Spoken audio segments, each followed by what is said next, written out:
Hi hello ನಮಸ್ಕಾರ. ಇದು first pregnancy scan ಇದು ಲಾಗ್ ಆಗಿರುತ್ತೆ. ಆ್ಯಕ್ಚುಲಿ ಪ್ರೆಗ್ನೆನ್ಸಿಯಲ್ಲಿ ಕೆಲವೊಂದು ತುಂಬ ಇಂಪಾರ್ಟೆಂಟ್ ಸ್ಕ್ಯಾನ್ಸ್ ಇರುತ್ತೆ. ಹಾಗೆಯೇ ಇದು ಕೂಡ ಒಂದು ಇಂಪಾರ್ಟೆಂಟ್ ಸ್ಕ್ಯಾನ್.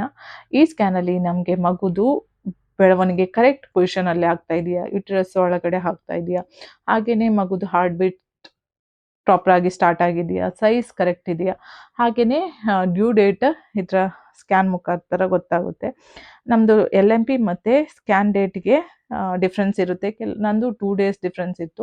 ಕೆಲವೊಬ್ಬರದು 10 days ಎಲ್ಲ ಡಿಫ್ರೆನ್ಸ್ ಬರುತ್ತೆ ಅಂತ ಕೇಳಿದ್ದೀನಿ. ಹಾಗೆಯೇ ಡಾಕ್ಟರ್ಸ್ ಈ ಸ್ಕ್ಯಾನ್ ಡೇಟ್ ಮೂಲಕ ನಮ್ಮದು ಡ್ಯೂ ಡೇಟ್ ಕನ್ಸಿಡರ್ ಮಾಡ್ತಾರೆ. ಈ ಸ್ಕ್ಯಾನ್ ಮಾಡ್ಬೇಕಾದ್ರೆ ಹಾರ್ಟ್ ಬೀಟ್ ಎಲ್ಲ ಕಮ್ಮಿ ಬಂದು ಮಗುದು ಸೈಜ್ ಪ್ರಾಪರ್ ಆಗಿಲ್ಲ ಅಂದರೆ, ಆ ಟೈಮ್ಗೆ ಎಷ್ಟು ಬೇಕೋ ಅಷ್ಟು ಇಲ್ಲ ಅಂದರೆ ತುಂಬ ಮಿಸ್ಕ್ಯಾರೇಜಸ್ ಆಗುವ ಚಾನ್ಸಸ್ ಎಲ್ಲ ಇರುತ್ತೆ. ಈ ಸ್ಕ್ಯಾನ್ ಯೂಶ್ವಲ್ ಆಗಿ 6 week to 8 week ಒಳಗಡೆ ಮಾಡ್ತಾರೆ.